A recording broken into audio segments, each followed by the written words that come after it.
Southwest Florida's news source. This is Fox 4 News at 6. We're following breaking news tonight. Several brush fires breaking out in Charlotte County. These are pictures here from one fire that's burning in the Rotunda West community right near Jade Street. The Charlotte County Sheriff's Office telling us people who live in this area to the northeast of Rotunda West are being evacuated. And we're joined right now on the phone by Dee Hawkins of Charlotte County Fire and EMS. Dee, what can you tell us about how this fire is spreading right now? Well, the fire, we're working very hard to contain this, and we do have 50% containment as per our Florida Fire Service supervisor. I can tell you that we have been evacuating, along with the Charlotte County Sheriff's Office, has been working hard to evacuate some of the streets, some of them being Naomi, Oakwood, Hercules, and Arch. We have over 13 fire departments working this fire, and those fire departments are a portion of the strike teams, 4 strike teams from Lee County, Sarasota, and Collier. All right, can you just repeat that list of streets one more time and tell us if anyone else who's living in this area around Rotunda West should be on standby in case they need to evacuate anytime soon?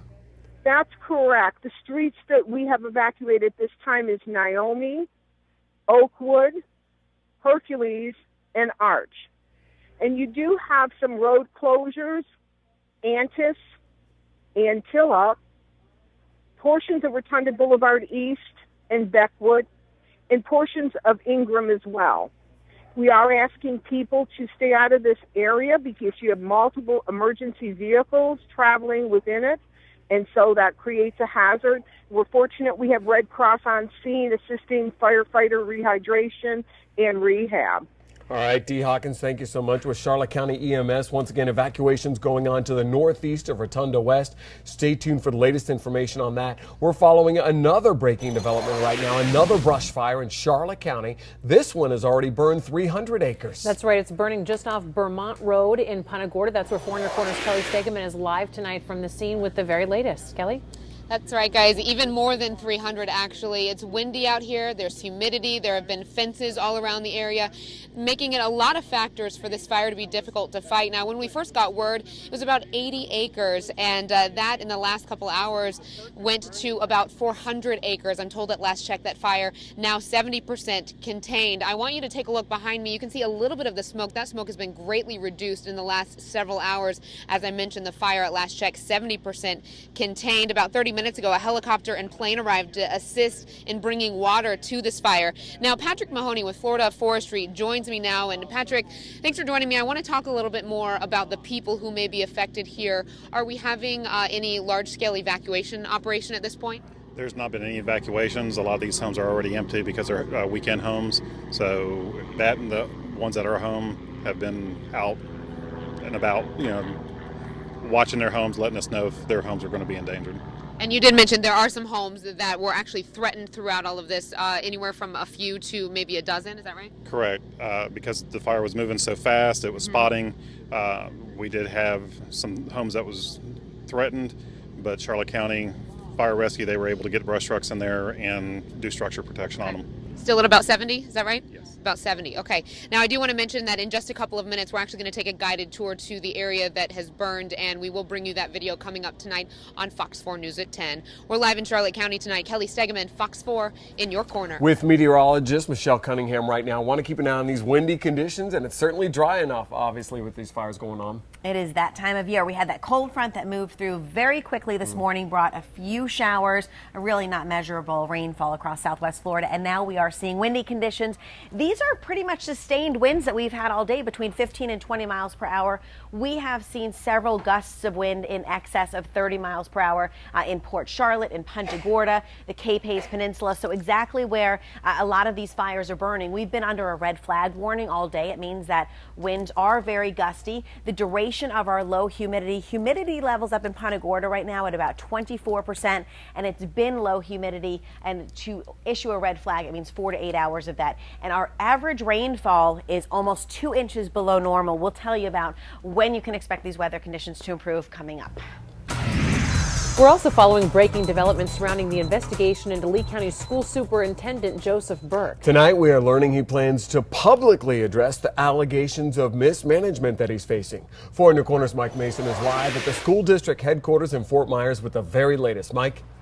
Yeah, Superintendent Dr. Joseph Burke wants to set the record straight. He says there's more to this story than the public realizes. And this all comes after somebody sent this report to members of the media, hundreds of pages detailing the state's investigation into Dr. Deidre Hicks. Now, Hicks was hired by Burke as a director in charge of principals throughout the district. The Department of Education investigated after witnesses say Hicks came to work apparently drunk in August of 2011. That was just 2 weeks after she began working here. Witnesses also say they found Hicks in possession of alcohol, and she appeared to be passed out in her car on one occasion. But for some reason, Burke ordered the district to stop its investigation into Hicks, and she was never disciplined. Burke said Hicks' patient privacy and due process rights were being violated, and now some board members are questioning Burke's motives and some statements. And in that letter, he said he never had any evidence whatsoever of alcohol or Mrs. Hicks being involved with any alcohol. And yet in this statement it says a few minutes later, Superintendent Burke instructed Director Monroe to take Dr. Hicks home. Director Monroe gathered Dr. Hicks' purse and found an empty miniature wine bottle and a full bottle of wine. Director Monroe gave the bottles to Superintendent Burke. And Burke has agreed to speak with reporters sometime tomorrow afternoon. He's hoping Hicks' side of the story will put this whole thing into perspective. And of course, we'll have more on this story coming up tonight at 10. For now, we're live at the Lee County School District. Mike Mason, Fox 4 in Your Corner. All right, thank you, Mike. New at 6, the hunt is on tonight in Collier County for a murder suspect. 4 in Your Corner's Gabrielle Saran has the new details we're getting from investigators that they're hoping will help track him down. Emily, this stems from a shooting in Immokalee last month, leaving one man dead and another injured. Deputies have been searching for the killer for more than a month, and tonight they're putting a face to the crime. Authorities are looking for this man, 28-year-old Jens Cadet. He faces charges of second-degree murder and attempted second-degree murder. On February 2nd, deputies say Cadet got into an argument with Ernst Ganem and Gotti Charles in the parking lot of an Immokalee apartment complex. Investigators say Cadet pulled out a gun and shot both of them. Ganem died and Charles was injured but later released. Detectives say Cadet is armed and dangerous, and he may be staying in the Naples, Tampa, or Jacksonville areas. If you see Cadet, officers say do not approach him. Instead, call 911, and we'll keep you updated on this developing story. In the studio, Gabrielle Saran, Fox 4 in Your Corner. The first bucket of sand has officially been lifted. Dredging at Collier County's Clam Pass is now underway. So how is the construction work affecting beachgoers? 4 in Your Corner's Julie Salamone digging into this one. We first told you in January about beachgoers grabbing shovels, even kids with toy ones, pitching in and trying to fix Clam Pass, but now the professionals are taking over. Michelle Demkowitz is spending the next 2 months in Naples, and on the beach, she's greeted with construction fencing and heavy machinery. It's very interesting to see what's happening and how they're going to get it done so quickly. Michelle tells me she's never been happier to see construction work. They're digging up lots and lots of sand, and it's amazing to me that they're going to get it all done in 2 weeks. Dredging at Clam Pass started on Wednesday. The pass closed several months ago after a storm passed over the area during the summer and erased the estuary that connects the bay to the Gulf of Mexico. The closure also cut off boat and paddling access to the Gulf. Collier County residents and even tourists wondered for months if the pass would be saved. I'm really glad to see it happening. I was very, very worried this fall when it first closed off, and it took a long time to have it dredged, but I'm thrilled. This is a look at things back in January. Tourists, even little kids with toy shovels, dug in to save the pass. A real community effort, to do it. I mean, everybody was hopeful that it would make a difference. And out here and trying to, be little engineers and sort of figure out how to do it where it would be the most successful. We're going to miss them. See everybody out here pitching in with the shovels. That was actually cool to see. And this is a look at things today, a much different shoveling effort. But beachgoers say they don't mind a little construction interfering with their paradise. I mean, it doesn't bother me at all. And there is a sign on site promising the work will be completed by March 30th. Crews will be working 24 hours a day. Reporting in Collier County tonight, Julie Salmon, Fox 4 in your corner. A Charlotte County man in jail tonight accused of molesting a 14-year-old girl. Detectives say 30-year-old Andy Ramos reportedly fondled the girl while she was sleeping at her Port Charlotte home. Deputies say the alleged victim told Ramos' wife about the incident and that she alerted authorities. Ramos remains in jail without bond tonight. Red light cameras in Collier County are officially coming down. Workers started taking down the cameras on traffic lights around Collier County today. Commissioners voted earlier this year not to renew their contract with the company that runs the cameras. The devices stopped recording drivers for tickets last week.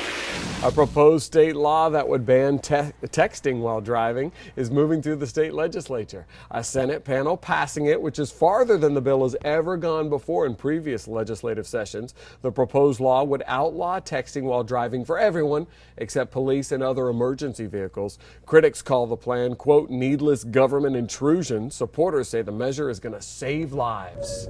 Florida lawmakers working on a new plan when it comes to buying guns, too. Why it could make it tougher for you to legally buy a firearm. It's not every day you get to see someone's life saved while the cameras are rolling. Coming up, the incredible video you are sure to be talking about. Plus, find out what police say this Florida mother did at her child's bus stop that landed her in jail. Sweeping clear right now using the power of 4 radar, showing you there's no rain close to southwest Florida now, but we have some cold air moving in. I'll tell you how cold it's going to be first thing tomorrow morning, and look ahead to the weekend too, coming up. 4 in your corner following breaking news in Charlotte County. 2 brush fires, one of them forcing evacuations that are happening right now. We're getting you the latest information right after this.